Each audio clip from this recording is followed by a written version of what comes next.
Professeur Moser, vous êtes directeur de l'Institut Wolfgang Pauli, un centre de recherche en mathématiques, physique, biologie et chimie. Vous enseignez par ailleurs les mathématiques à l'Université de Vienne et vous dirigez le pôle de recherche conjoint avec le CNRS créé en 2004. Concrètement, quels sont les projets de recherche qui ont été développés récemment avec le CNRS? Le CNRS a créé un institut extramuros, un institut du CNRS en Autriche, qui a comme mission d'accueillir les chercheurs français. Et ces chercheurs viennent des domaines mathématiques, informatiques et physique. Donc la mission scientifique est reliée à ces trois domaines. Nous avons des chercheurs qui font des mathématiques pures, des chercheurs qui font que le théorème, les preuves.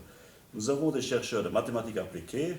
Et actuellement, nous avons par exemple un projet pour les mathématiques en finance. Aussi, on fait beaucoup de mathématiques pour la physique des plasmas. Donc, par exemple, le projet ITER à Cadarache en France, qui nécessite beaucoup de mathématiques. Il y a des mathématiciens et des physiciens qui viennent ici à l'Institut Pauli pour développer la théorie mathématique et les simulations. Et la troisième axe de recherche qui est récemment développé, c'est ce qu'on appelle information quantique, à l'interface entre physique quantique, informatique et mathématiques.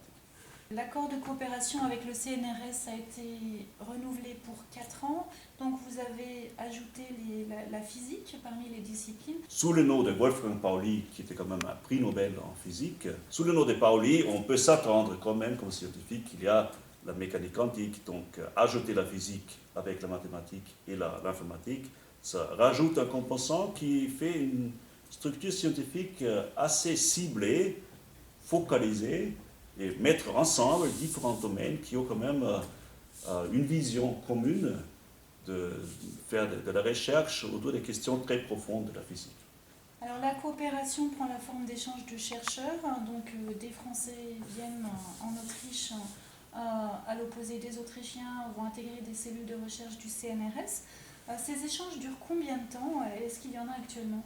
Donc la durée d'une visite d'un chercheur ou une chercheuse française à Vienne, c'est très flexible. Donc il y a des visiteurs qui viennent pour 1 semaine, 2 semaines, 3 semaines, et il y a des chercheurs qui sont vraiment installés à Vienne pour une durée d'une année, ou même on avait un visiteur qui était 2 ans à Vienne. On a en règle générale à peu près 50-60 chercheurs français par an, dont 3 ou 4 de longue durée, je veux dire une demi-année de plus.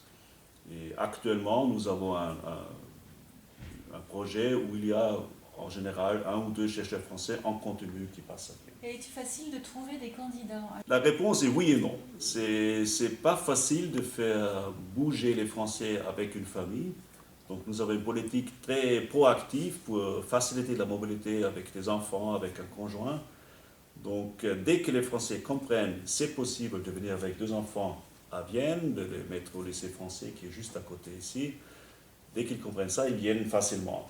Mais il faut quand même maintenant que cette information qu'il y a un endroit en Europe où c'est très facile, relativement facile de s'installer pour 1 année en famille, il faut que cette information se propage en France et que les chercheurs en physique maintenant aussi reçoivent l'information. Actuellement, nous sommes en train de faire une campagne pour trouver des candidats pour l'année prochaine qui peuvent aller en délégation, détachement de l'université et des candidats qui sont déjà chercheurs CNRS. Professeur Moser, je vous remercie.